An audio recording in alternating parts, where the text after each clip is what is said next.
వల్లూరి రాంబాబు గారు నిర్మాతగా, దర్శకత్వం టీవీ రవినారాయణ గారు. ఈరోజు వచ్చే సినిమాలన్నీ కూడా ఎలా ఉన్నాయంటే యాక్షను లేకపోతే ఫ్యాక్షను అయ్యే సినిమాలు అయిపోయినాయి. కానీ నిజమైన అద్భుతమైన సేవ చేసిన వాళ్ళ జీవితాలు ఎన్నో మరుగున పడిపోయినాయి.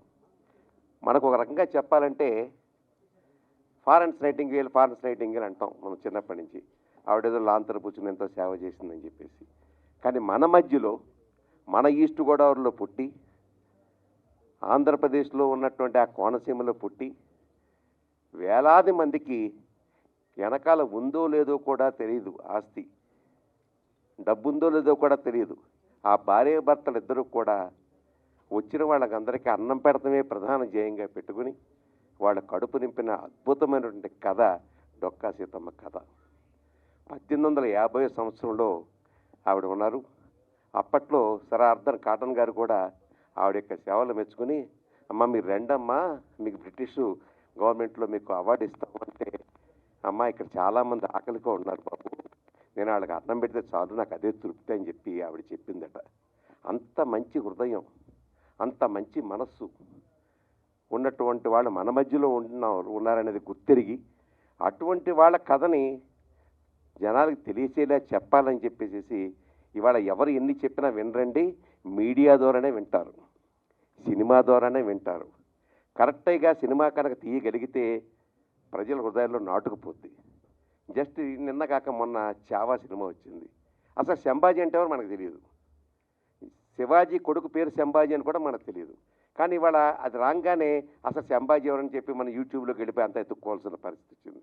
మనకేంటంటే ఎవరు రాశారో మనకి తెలుగు పుస్తకాలు కానీ లేకపోతే మన పాఠ్య పుస్తకాలు కానీ మొట్టమొదట ఈ భారతదేశానికి స్వాతంత్రం వచ్చినప్పుడు ఎవరు పుస్తకాలు తయారు చేశారో నిజంగా వాళ్ళు చాలా దుర్మార్గం నాకు ఉద్దేశం.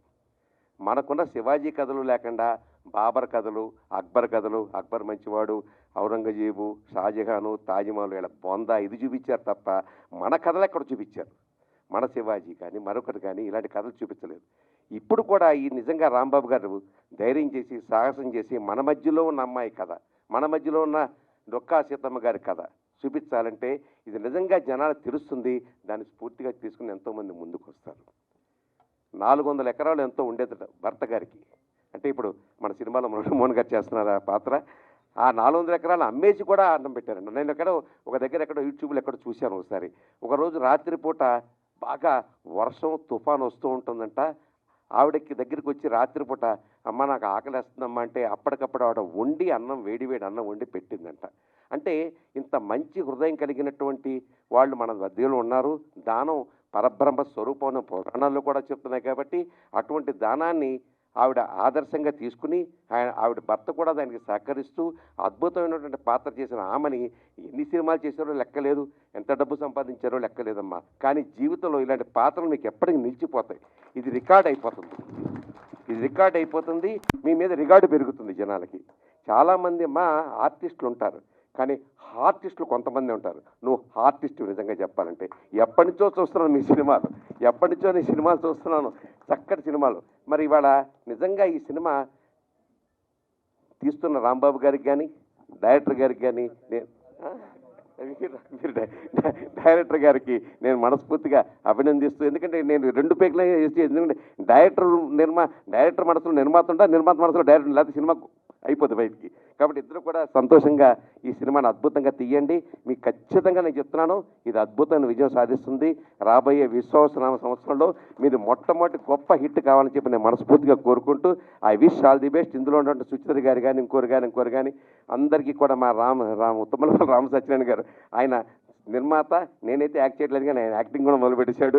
చక్కగా సంతోషంగా, చాలా సంతోషం. అందరికీ కూడా మరొకసారి ధన్యవాదాలు చెప్తూ, కొంతమందిని ఆదర్శంగా తీసుకోవాలి అనే పేర్లు రాసుకుంటే అందులో మొట్టమొదటి పేరు డొక్కా సీతమ్మ. ఆ డొక్కా సీతమ్మ మన ఆమని. కంగ్రాచులేషన్స్. Thank you.